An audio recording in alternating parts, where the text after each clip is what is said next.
Hello and welcome to the fourth episode in our special series SBI Presents Times Network Living Room Conclave India Education Mission, where today we're talking about transforming the digital ecosystem to enable rural India's growth. Now, even though our literacy rate today stands at 77% for the vast sections of rural India, the advantages of formal education remain still out of reach. India's rural communities comprise 65.07% of the total population. And while the pandemic has ushered the era of digitalization in India sooner than expected, in doing so, it has also laid down the path of revolution in both teaching and learning pedagogy. However, the access and affordability to this digital ecosystem is still affecting the growth of rural areas, and addressing the same is the need of the hour. To discuss the opportunities and challenges in this evolving era of education, we're joined by a distinguished panel of experts. Allow me to introduce them. We have Dr. Ranjit Mehta, Deputy Secretary General, PhD, Chamber of Commerce and Industry. We have Ms. Monica Malhotra Kandhari, the Managing Director at MBD Group. Thank you, ma'am. Thank you, sir, for joining me. Dr. Mehta, first question to you. In the 2022 budget, the government had allotted over 37,383 crore rupees to schemes such as the Rashtriya Madhyamik Shiksha Abhiyan, the Teacher Education and the Sarva Shiksha Abhiyan. Now, while the state and central government will share the expenses of this project, how can this move ensure a reduction in illiteracy in the rural and the tribal areas of India, and also facilitate access to digital education in rural areas? With the BharatNet program, which is world's probably the largest program of fiber network in rural India, that has given access to these kind of initiatives. Now, as far as the education is concerned, education is the only way that we can transform the rural India. Now, we have more than around 1.3 million schools in rural India today, and the literacy rate is around 73%. But when we look at it, I mean, how this budget allocation is going to transform it is that with this, during the COVID, we have seen that government has started the initiative like e-Pathshala, like National Digital Library, where they have given access to everyone in the country. They can access the library.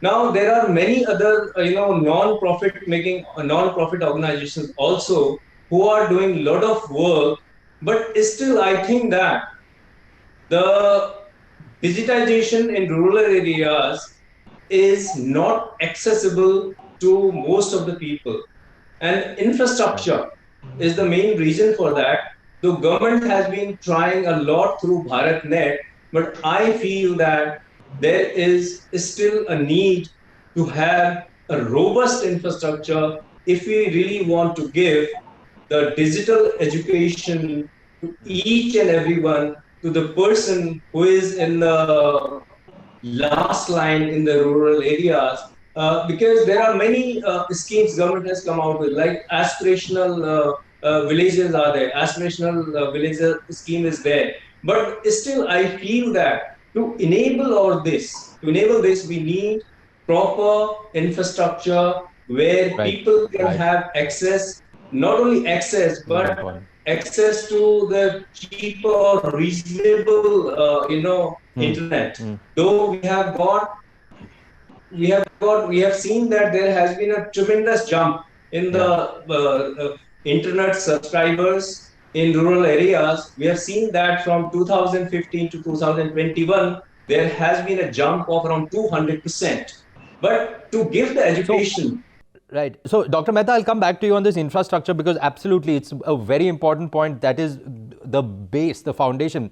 But I want to get Ms. Monica in. Ma'am, we all know that with the onset of the pandemic, the education sector, it suffered tremendously. But the education technology sector, EdTech as we call it, that boomed rapidly, resulting in the widespread adoption of remote learning. So, I mean, it's not a surprise that the EdTech-powered online classes, they have risen out to be a substitute for regular traditional education. But with this background, ma'am, what's your observation for education delivery in the remote or the underprivileged areas in India? What's the positive change that you have witnessed? Since the inception of the digital learning, I've been always saying that whatever we are using in terms of softwares, apps, the digital content, in whichever way we're consuming digital learning and teaching, this is a tool and it's not a tool to replace the traditional learning. It was not back before pandemic. During pandemic, we didn't have any choice. So that was the only way to bridge the gap as much we could. But our post-pandemic, you would see we again bounce back to offline education. But again, I should say that pandemic, what it has done is that it's taken out the fear of using technology Right. within teachers and students both. At that time, during pandemic, parents were at home, elders were at home, and there were devices also available, more so with students in B cities, C cities, may not be in rural areas as much. But that's why probably the infiltration of the digital education was more effective during pandemic. But post-pandemic, we have come into a comfort zone again of traditional learning and teaching. Right. With that, I also want to say that yes, though we have come back, but because of the fear going out, we are using it for supplementary resources for where teachers are not available, where standardization of content is not available, where the student wants to practice more test questions, where the teacher wants to evaluate the whole classroom in a fraction of a second, where there are ancillary things, or where the concepts are very probably very tough to understand. So teachers are using the digital content for that. So it has come as an effective tool, and that effective tool has to be used by each teacher in each classroom for each student differently, depending upon the need. So it's a very robust tool. Now coming to the rural area, as Dr. Ranjit also said, that we have to make devices available.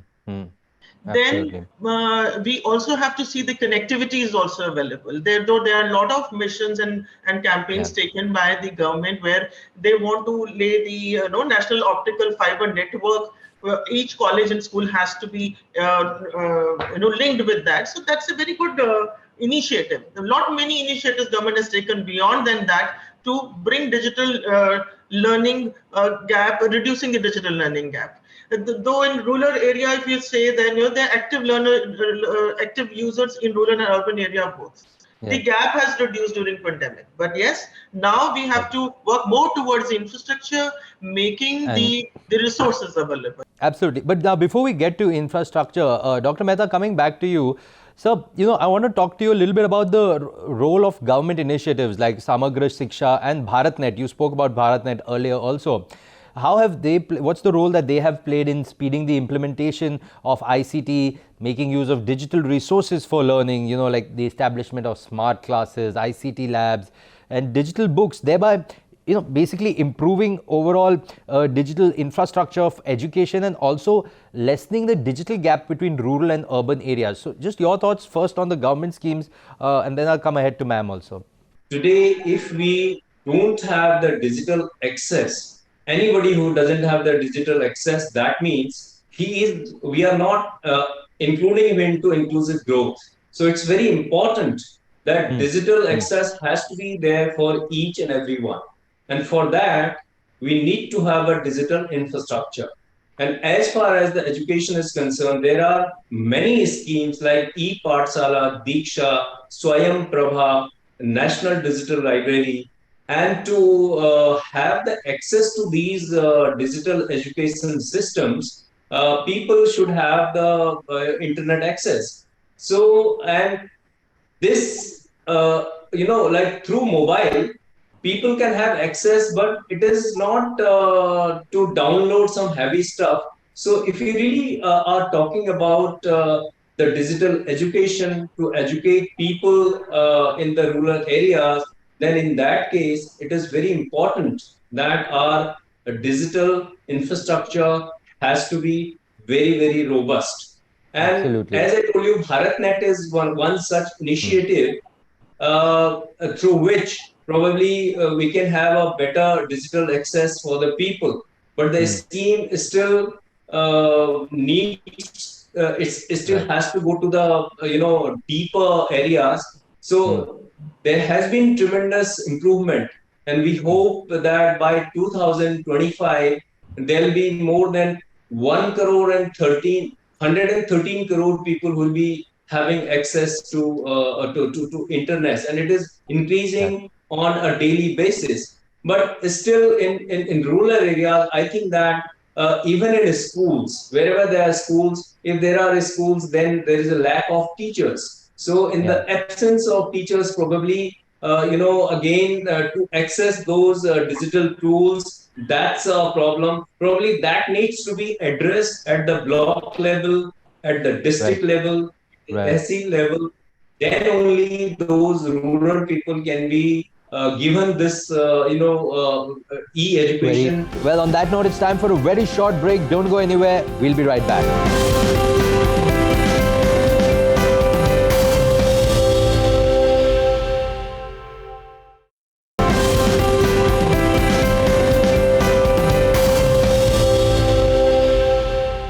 Welcome back to our fourth episode of SBI Presents Times Network Living Room Conclave India Education Mission, where today we're talking about transforming the digital ecosystem to enable rural India's growth. Ma'am, coming to you, just taking this question ahead, but when you talk about from the perspective of education technology dissemination in India, and specifically about the rural areas, your assessment of the government's efforts to encourage initiatives by edtech companies like yours in making edtech empowered education penetrate into the rural areas. Your thoughts on that? Yeah, as Dr. Ranjit also mentioned that there are lots of initiatives government has already taken. Like we have we have e-Pathshala, we have Atal Innovation Mission, we also have National Digital Literacy Missions. So even if we talk about the national education policy, everywhere it has harped about the digital learning. And they have also laid focus to that extent that they have an initiative called ICT schools, Accelerate schools, where they are giving 6 lakhs per classroom as the budget is allocated. There's some states taking more initiative, like in UP, they want to, they have a tender which is where they're converting 18,000 classrooms into the ICT classroom, the digital classroom. So each state is doing the initiative. Plus, on the national level, we have seen with the new education policy that a lot of focus has been on the digital resources and digital consumption and digital learning and teaching. So whatever initiatives government take, so we as private sector, we work along with the government to bring for rolling that out on the ground level. If we're talking about rural education and urban education, there's one more important thing which we should talk about is the different learning curves. So there is a lot of difference between the learning curve of a student who is in a class A city and in rural areas. There is a gap. And within rural area also there's a learning gap. Each student has a different learning curve. The digital resources come as a residue for addressing and customizing the content to a particular student also, which does not happen in otherwise traditional learning. It cannot happen in such an effective way. So when we work along with government, there are various tenders, whether when we talk about hardware, software, or content. Content also has been given a lot of importance in the tenders now. They have a definitive budget for that, so that rollout happens in every nook and corner. Each one of us in private sector is working in different regions, different pockets, for different kinds of learners, and we all are trying to make digital resources suitable for each student and each class and each school. So this helps the government to pick and choose out of all of us that we work along with them for the effective rollout. So the entire ecosystem, I think, has to work towards it. That's the important point. No, that's a very important point. The full ecosystem has to come together to work together. Dr. Mehta, while it's true when we talk about digitization, it's made lives so easy to some extent, but the millions of people in rural India who still find it very difficult to have access to technology. And there are some edtech companies who provide digital learning systems which are highly complex, and they offer sometimes expensive solutions for rural customers. But what's the kind of simple, affordable solutions that can solve these problems in the rural scale? If you could just quickly point out the top 2-3 points here. You see, Monica ji had talked about the ecosystem, which is very, very important point. Because when we make an ecosystem for anything, then the things start thriving there. So right now, the ecosystem is being geared up, is being prepared, is in the process of getting ready in rural areas. But as far as like 2-3 points that you're talking about, I think that there has to be some kind of a mobile app which gives direct access to a person, because most of the people, they have the mobile today, and many state governments, they are also giving mobiles to many students. So that kind of app, a dedicated app, will give access to the students. And also, while using, suppose if the rural education is to be given for 3 hours, maybe for that 3 hours, whoever joins in that app can be given an internet access by enabling ecosystem that will help most of the people to join that. You may not like to give it free for 30 days or 20 days, maybe for 2 hours, 3 hours. Those kind of schemes, if government can come out with, that will really give a lot of boost to the people who are in rural areas, to the youngsters. The youngsters have got so much of energy. They want to do something there. There are many unsung stories in rural areas, even in the startup ecosystem. Those are the students. Those are the students of 12th class, 11th class, even sometimes, graduations. So they have come out of, they are coming out with tremendous ideas. Those ideas need to be brought to the front, need to be brought to the forefront. And that will happen only when those people will be given the access to the internet.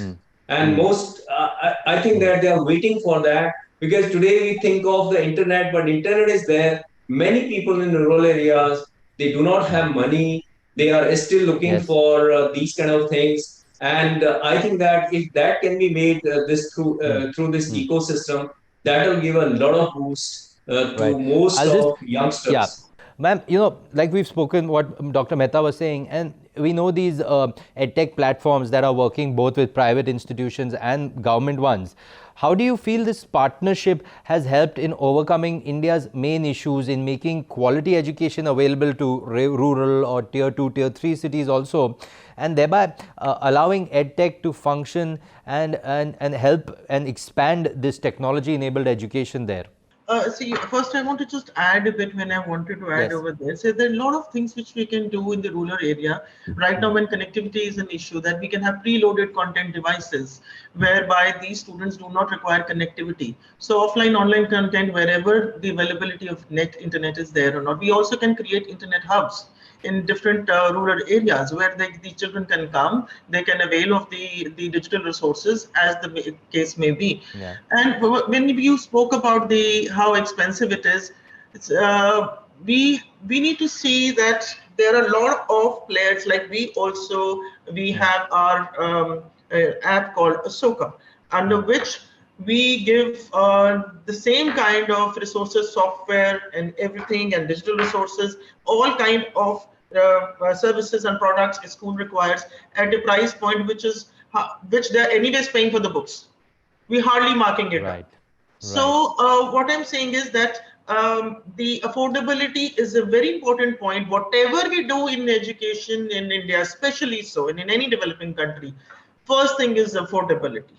So it is education is never a luxury. So that each edtech company has to be clear about that for longevity, it is important we do affordable solutions. So now what happens is that when we are partnering with the government, we're not only giving products, we're giving training to the teachers also. We are helping in the rollout. it is very important. The main pivotal person in the whole system is the teacher. If the teacher is effectively using that tool, digital education will pilfer more in a more effective way. So not that to replace it, but use it effectively, where education becomes more inclusive, interesting, and also the learners are mapped in terms of their learning curve, where they were and where they are now. So it really, really helps in terms of bridging all the gaps where teachers, good teachers, maybe now may not be available at that point of time. Maybe the student was unwell and missed some lectures. Maybe the student wants to practice more and has more quest to learn. So all that put together, I think the edtech companies will be more lured to make more customized solutions. So all of us put together, I think it encourages all of us with the new national education policy, with all the initiatives government is taking, and the way now we are accepted in the fraternity that everybody is wanting to use digital products. So that the whole ecosystem is helping each other. That's important. And ma'am, while the journey has begun, there is a lot more to go, but it's heartening that so much is being done by private organizations and the government. Ladies and gentlemen, thank you so much for your time. Thank you for your insightful take on this very important topic on how we can transform our existing digital ecosystem to spearhead growth in India's rural and semi-urban areas. Now, while it's true that the development and adoption of education technology in our rural areas has eased the dissemination of education, and in fact, it's made it more accessible, but at the same time, what's also true is that merely just introducing digital infrastructure is not enough. It's also important that teachers and parents get adequately trained to enable and empower our current Indian youth to be better familiarized with this advanced education technology. Well, that's all on this episode. Thank you so much for watching, but don't forget to tune in to our next episode of SBI Presents Times Network Living Room Conclave India Education Mission. Thank you so much for watching.